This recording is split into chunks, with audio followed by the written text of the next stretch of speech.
like to use the microphone, so I didn't use it. Can everyone hear? Okay. Yeah.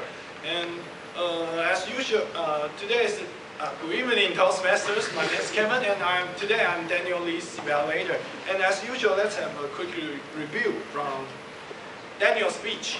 First, Daniel gave us a really good and strong opening. Is that he just stands still and say, I just forgot what I want to say. And actually, this kind of situation is a lot of people will meet when they come on the stage. And this can also catch the audience eyes, and it's great.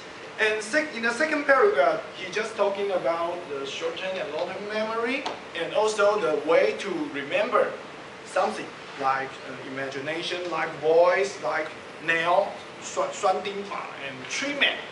And in conclusion, he just say that if you want to remember something, it's all the things you interest or you have an attitude, a good attitude, positive attitude on this thing, or you well to do it, then you can remember, right? And I think the whole construction is completed, and I have nothing to say about the organization. And there are just three things I want to mention from Daniel's speech. First is the way he prepared the speech. It's really familiar like me. It's just like Johnson mentioned about that. We always prepare the speech. I always prepare the speech.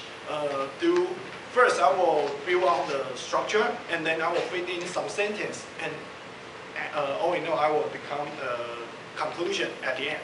And this kind of method for one to prepare like this will easily to remember what the key point you want to say. And it's easy for you to quickly catch the word on the air when you are forced on the stage.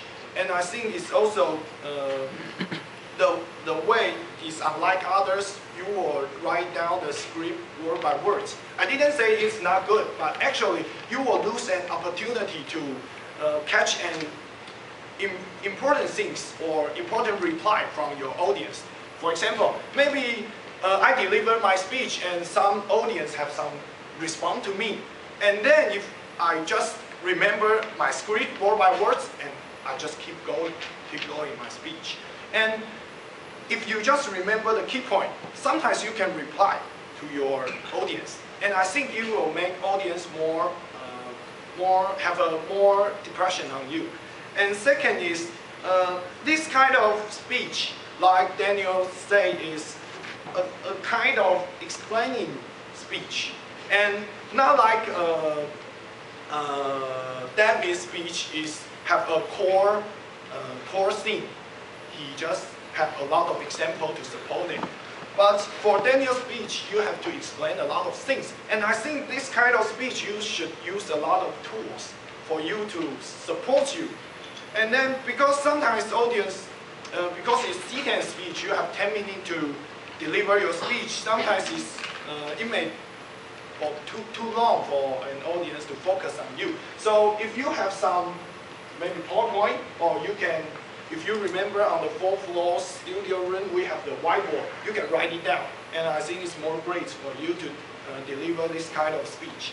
And the third point is, also a really important point is, Daniel, today you take a lot of time to introduce some ways to remember things. And I think you just take too much time on introduce them. Because those things at the end, you just totally delete it out by a word that if you want to remember something, just for you will to do or not. And these words just like you bring a storm to hit your feet. So next time if you want to do this kind of things, you can decrease the times on what you want to introduce first, and pay more attention about the things in your opinions. And I think it's more great in your name. Okay, look forward to your A1 speech. Back to you.